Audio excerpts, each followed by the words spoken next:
Welcome to another book review by the Lovable Bookworm. I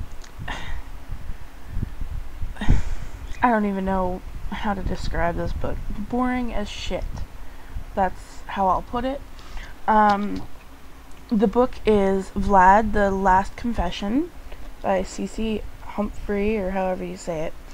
As I said, boring.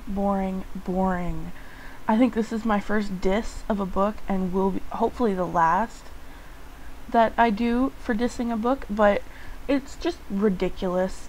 If you want to read a good book, don't read this one. It's totally pointless. It makes no sense in parts because you're like, what the fuck? And then they just go on and on about boring shit that nobody gives a shit about.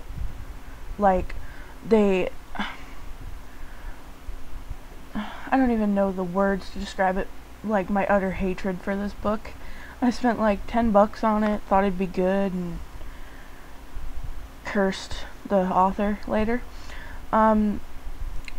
They over-describe things.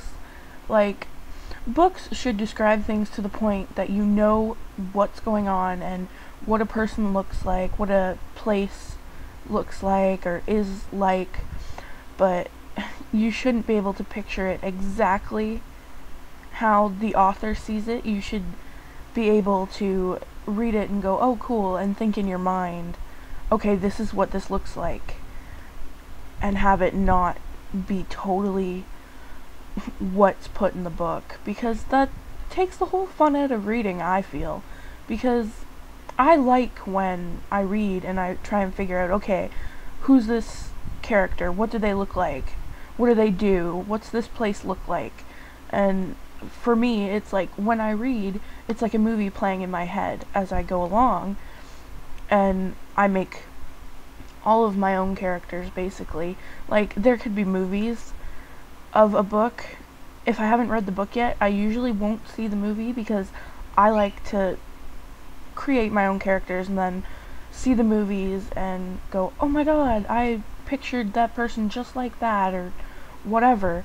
But this book describes it to a T, and you're like, oh well fuck, I could have just like picked up a movie instead of this, because this is bullshit. But anyway, that was my rant about Vlad, The Last Confession by C.C. Humphreys, or whatever. It doesn't even matter because the book sucks ass. But if you want to be completely bored to death, if you're thinking about committing suicide by boredom, read this book. It'll kill you within the first 5 seconds.